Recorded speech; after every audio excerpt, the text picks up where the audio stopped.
verset 6 du chapitre 11, Ésaïe chapitre 11, à partir du verset 6, la série des choses qu'il a dit là, où il dit le loup habitera avec l'agneau, et la panthère se couchera avec les chevreaux, le veau, le lionceau et les bétails qu'on engraisse seront ensemble, et un petit enfant les conduira.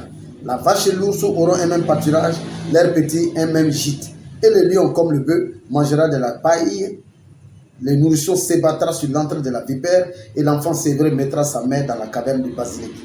Il ne se fera ni tort ni dommage sur toute la montagne sainte, car la terre sera remplie de la connaissance de l'Éternel, comme le fond de la mer par les eaux qui le couvrent. Amen. Bien. Ici, qu'est-ce qu'on avait découvert? C'est bon de réchauffer un peu les esprits avant de continuer. Alors, qu'est-ce qu'on a découvert? C'est Dieu dit que les choses qui sont naturellement, les choses que nous connaissons aujourd'hui, Dieu dit que ces choses qui naturellement ne peuvent pas s'entendre là. Il dit que quand le temps du Messie viendra, quand cette ère-là viendra, quand le jour du Seigneur viendra, il dit ces jours-là, qu'est-ce qui va se passer?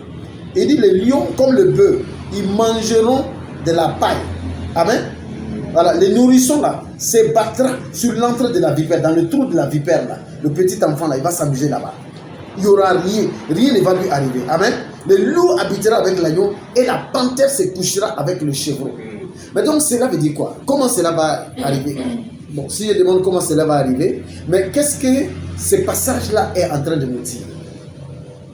Puisque l'ère du Messie, le Messie c'est quoi? C'est le Sauveur, c'est celui qui va ramener maintenant le cœur des enfants vers leur Père. C'est celui qui va ramener l'humanité, la création de Dieu à son origine. D'accord? Donc après la chute, la rédemption avec le Messie. Nous avons vu au début de la création, nous avons vu que avant qu'il y ait le péché, est-ce que ce qu'ils sont en train de décrire là, à partir du verset 6 là, avant qu'il y ait le péché, est-ce que ces choses-là n'étaient pas la réalité du jardin d'Éden? C'était la réalité du jardin d'Éden. Hein? Le loup et l'agneau dormaient ensemble. La panthère et la vache, voilà, il n'y avait aucun problème entre eux. Amen. C'était la réalité du jardin d'Éden. Mais cette réalité est partie. Donc, en somme, nous devons comprendre même une chose. Quelle est la mission du Seigneur?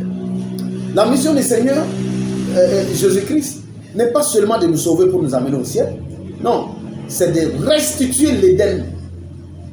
Nous reconduire dans l'Éden où on était. Puisque c'est à l'arrivée du Messie, là, quand il dit un rameau sortira du tronc d'Isaïe et un rejeton naîtra de ses racines. L'esprit de l'Éternel reposera sur lui. Esprit de sagesse, d'intelligence, de conseil, de force, esprit de connaissance et de crainte de l'Éternel. Il respirera la crainte de l'Éternel. Il ne jugera point. On parle de qui? On parle de Jésus. Amen. Mais il jugera les pauvres avec équité. Il prononcera avec droiture sur les malheureux de la terre. Il frappera la terre de sa parole comme d'une verge. C'est la parole du Christ. Amen. C'est aujourd'hui, c'est celle-là qui est répandue un peu partout sur la planète Terre. Amen. Amen. Amen. Voilà. Donc c'est de Jésus qu'on est en train de parler.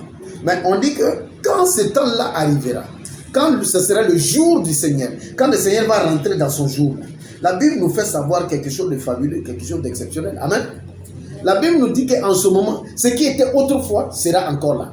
Donc nous comprenons que le Messie, le Seigneur Jésus-Christ, sa venue sur la terre, ce n'est pas seulement afin que quiconque croit soit sauvé, mais c'est afin que quiconque croit soit sauvé, mais afin que nous retournons tous en Éden.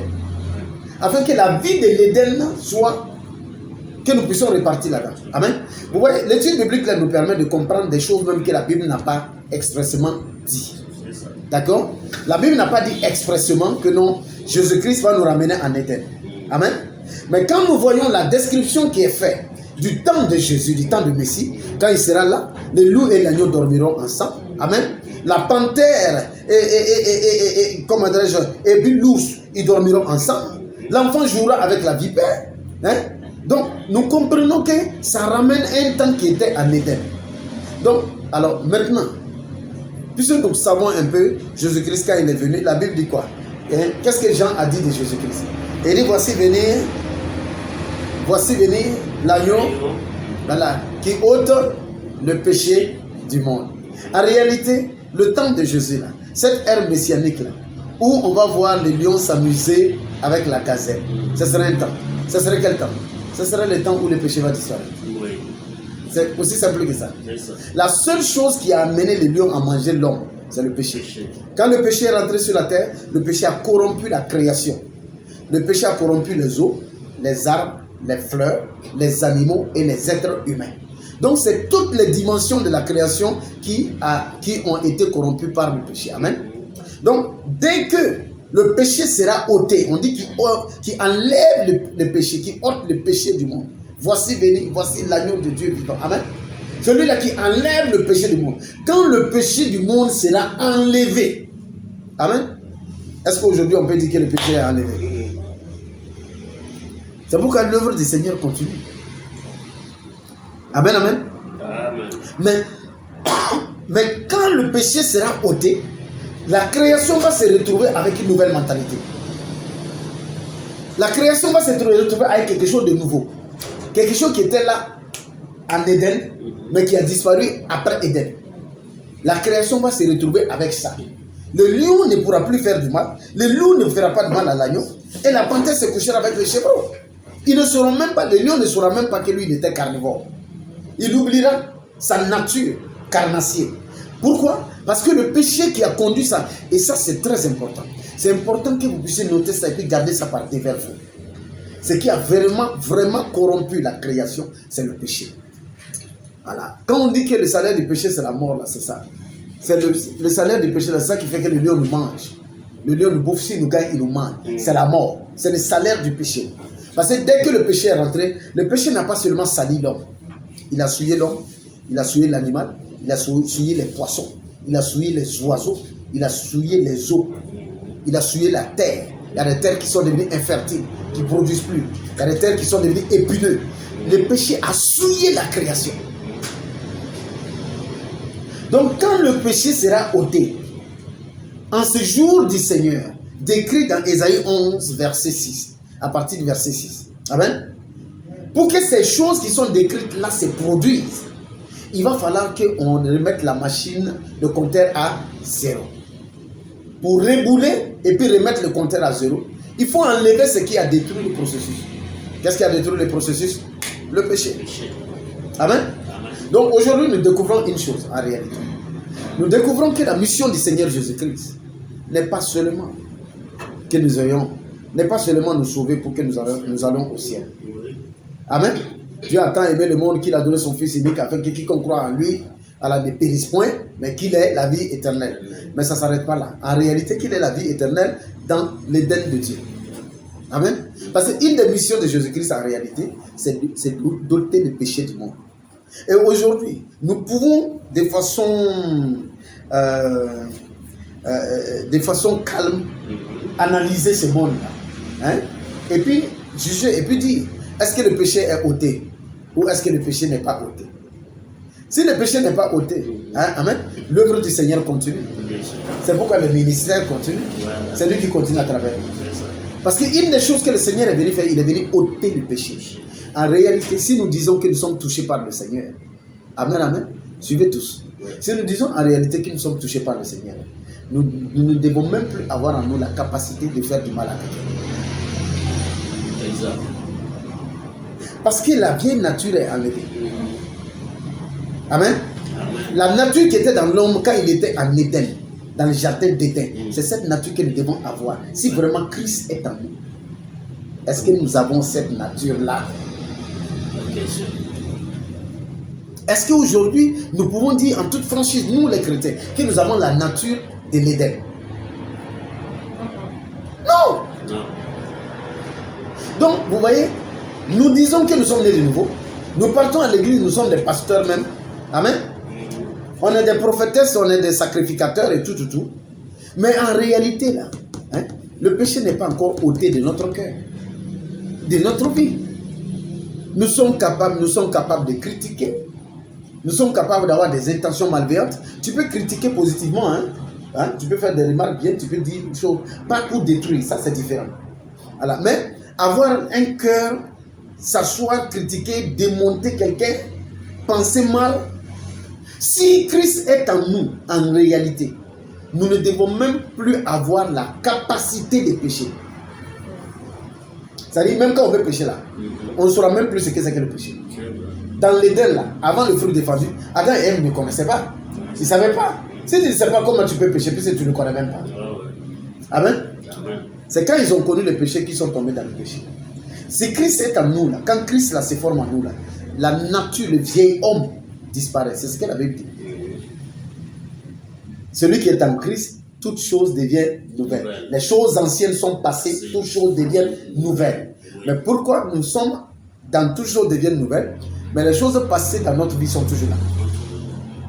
On a la même colère, hein? les mêmes bagarres, les mêmes attitudes. Hein?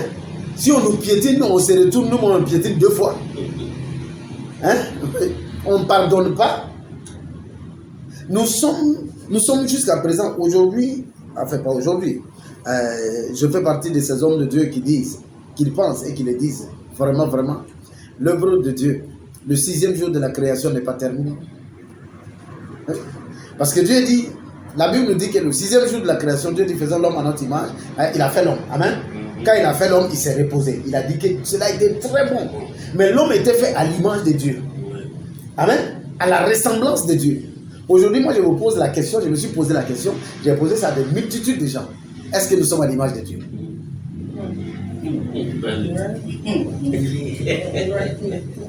Parce que nous aimons, les chrétiens prennent souvent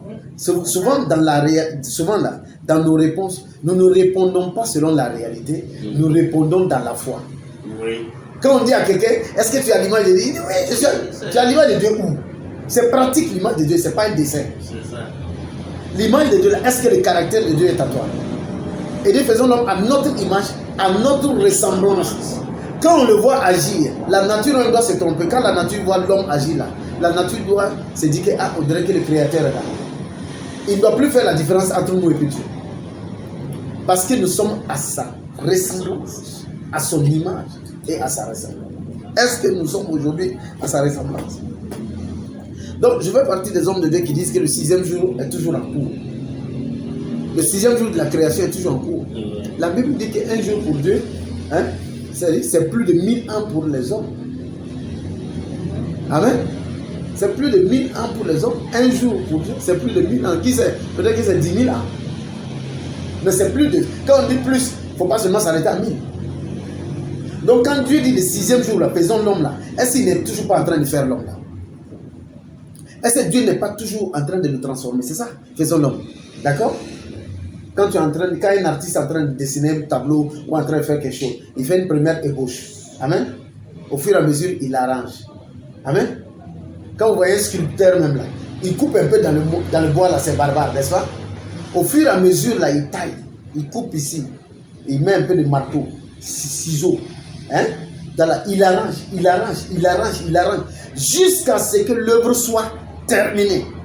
Quand l'œuvre est terminée, elle est exactement comme ce que le sculpteur ferait. Amen. Donc moi je reste convaincu, et je suis pas sûr, il y a des milliers d'hommes de Dieu qui le pensent comme moi. Je reste convaincu que nous sommes dans le 6e jour, que Dieu n'a pas fini de créer l'homme, que Dieu est en train de créer l'homme.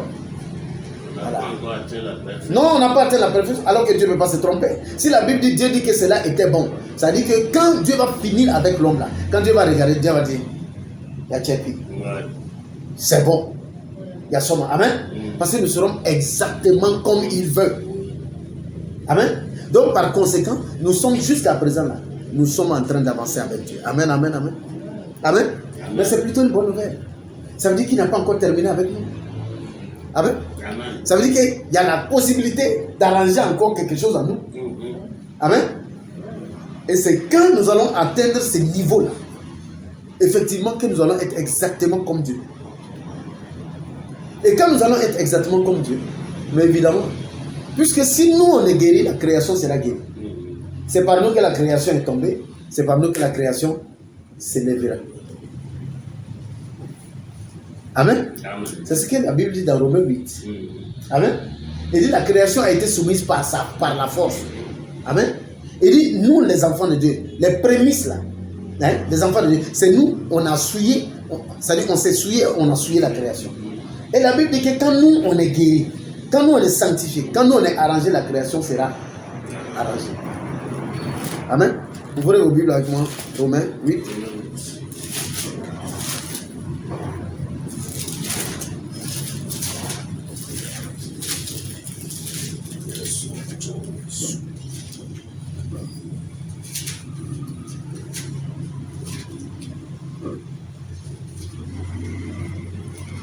Bien, à partir du verset 19, aussi la création attend-elle avec un ardent désir la révélation du Fils de Dieu.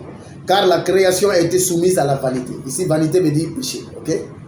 L'orgueil, hein, la vantardise. Amen. La création a été soumise à on va dire au péché.